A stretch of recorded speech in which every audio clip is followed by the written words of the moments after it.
Hey everyone, it's Aisha Love, the mama of Multidimensional You. I kind of like that. I like that title a little better, Mama. First of all, I want to say thank you so much for all the love and support after my last vlog. Thank you for all the comments, all the heartfelt notes, all the donations, and some of the purchases that you made, the spirit guide readings and other readings that you purchased. Thank you very much. I really appreciate it.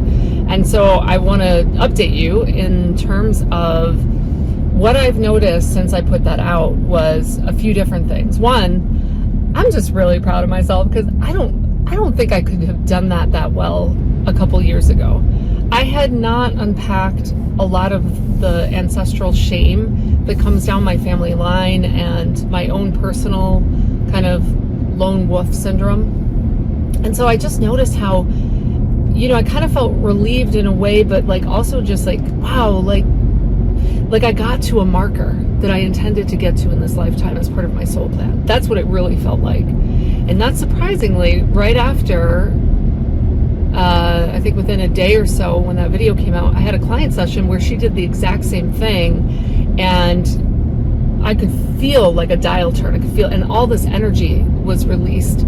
So, just remember, we took on a lot of this stuff as healers for good reason, because we knew that when we would finally get around to alchemizing it would be a pretty significant template shift. It would be a pretty significant repurposing of energy, and only then can we move on with the rest of our soul plan. Like, that's coming in so clearly. And it's not necessarily like a timeline that's linear, like we know, like with set dates and years. It's much more about getting to your markers so that then the template shifts that wanted to be facilitated are moving forward in that way, if this is making some sense for you all. So this is the invitation to take a moment. I mean, I've heard from some of you, and I've definitely spoken to all my clients about it and seen how it landed. It landed in many different ways. I mean, I was shown when it went out, it's going to ping on all these different levels. So here's the part of the conversation now that's interactive. Okay, well, there's a part of you maybe that wants to be like, whoa, that's her journey out there, and like, get it away from me. What might that be? Any sort of fear, any sort of like, oh shit, I don't want to have to look at that myself. No judgment. It's all love here. It's all love. And bring it in closer.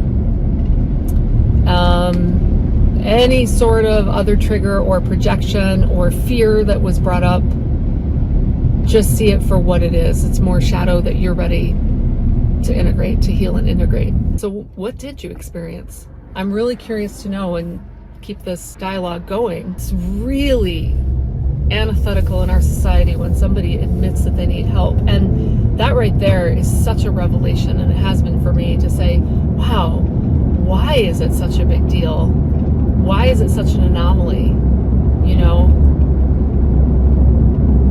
Scratch your head and kind of get curious, like, what is this really about? Now, what I was shown in the shower this morning is that it's really important to source this and excavate it, because while we may be so focused on expanding and amplifying and manifesting, right? So expanding abundance and joy and happiness. If we don't circle the wagons and go find these areas where we have wounded motivation, adaptive response, like hyper-independence. If you haven't seen that video, it's linked below. Talking about my shadow of lone wolf syndrome and counter-dependence, and just thinking I have to do everything on my own. That adaptive response, whatever it is, becomes the limiter and the distorter of your abundance in all its forms. So it's not clean in the way that you would like it to be clean. And I know many of us get this on a real common sense level.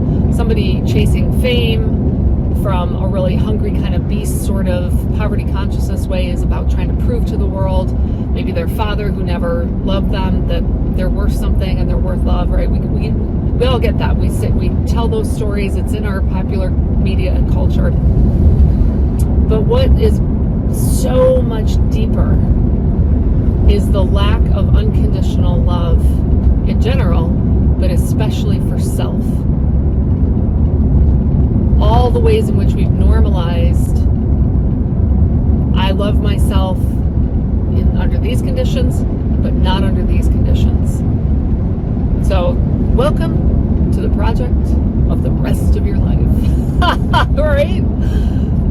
Yeah, so I'm hearing that song, we've only just begun. This is just the beginning. So, relax, right? It's not a race. Again, all the overachievers in us, just take a breath, right? Sit back a little and go, okay, I only have the rest of this life and probably a few more to find my way back to unconditional love. So the real aha is not, here's how you create massive abundance and joy in your life, yay! It's what's driving that.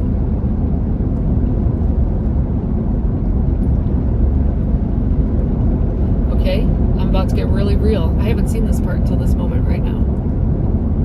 Shadow work is a lifestyle. Part of my shadow that just showed itself to me is I do not want to be trapped. I do not want to be stuck. I do not want to be seen as being stuck or limited because I don't love that part. I don't love the trapped part. I don't love the stuck part. That's the God honest truth right there. There's a judgment there. It's less than. It's weak. And weak, oh, you're vulnerable. It's weak, right? And all the programs that we got programmed with in the hyper-masculine situation we all find ourselves in this dense physical human reality. That's it right there. So now begins the task of, wow, you don't love the part that is weak. Well, that would be why you judge people who are not interested in expansion so much, wouldn't it? Yep. Because on some level, if you don't love a part of yourself, you're going to judge the shit out of it in other people because it scares you, right? We don't want anything to have anything to do with that because, I don't want to see it in myself.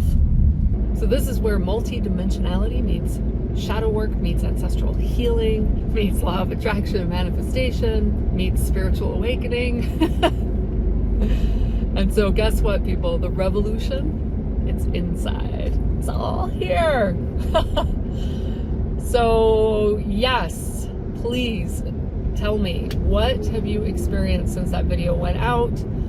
No shame, no judgment. I mean, you will experience some shame. Shadow work, that's part of it, is you're gonna unearth like the shame around getting it wrong, the shame about X, Y, and Z, because shame is baked into the reality as well, and then bring the shame in close and love the shame. Overall, I've noticed with myself, I've been really balanced in the days after the video went out. Once in a while, there will be this little bit of like a, oh my God, did you put that out? That old part of my ego that hasn't fully integrated yet is like, oh my God, what are you doing?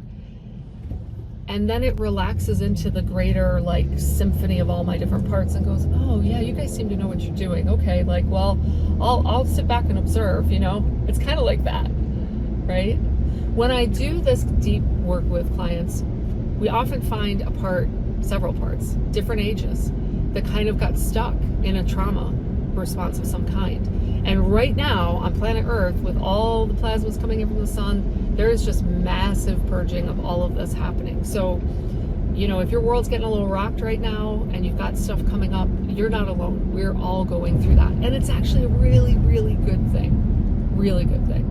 Because we don't want to sit on this for the rest of our lives. And we don't want to pass this down the ancestral lines any further, right? Like, it stops here. So I am on my way to downtown to a coffee shop I love to go hang out at, and I was given a download this morning in much more earnest. I was kind of shown this a few weeks ago, but now it's like, yeah, no, really go, let this come through you. It's coming through you, it's not being created by me, right?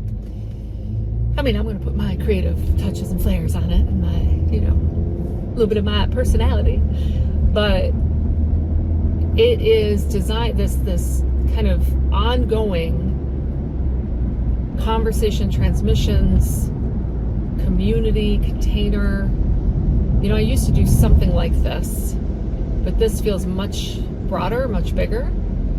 And so I'm going to be kind of letting that come through me and putting that all together. And then I think what I'll do is ask for your feedback, your input, and let's see what's trying to put itself together to really help many more people be able to engage. Now, we have a lot of like shadow work's becoming normalized. It's great. Healing work's becoming normalized. What I'm being told right now is that the unique kind of high frequency multidimensional container is going to really help move this in a way that is somewhat leveraged. And I saw it on the higher love transmission today, because what normally in some client sessions I felt like would be like more unpacking moved so quickly. Like so quickly I kind of went, did that really just happen? Like, it's that easy. Are you kidding? Holy smokes. So really, you know, I'll geek out the way I used to. This is inner technology, consciousness-based technology, fundamentally shifting the templates of human distortion. I'm here for it. How about you? Okay, well, that's all I have for you this week. Again, thank you so much for the love and support. I really feel it. It's kind of given me, be cliche, wind beneath my wings, right? A little bit of like, okay, you don't have to do this all alone, right? None of us are all alone, but we can definitely self-isolate and pull ourselves out of the pack because of all the reasons. Even just being able to see shadow, that freaks people out. They don't necessarily want to be around you. I walk into a room and people's shadow just gets thrown right up, right? But I've been learning to love that shadow part of myself so that I don't need the love outside, right? It's not conditional. It's unconditional love. And be that walking emanation of unconditional source love on the planet. All right. I love you all so much.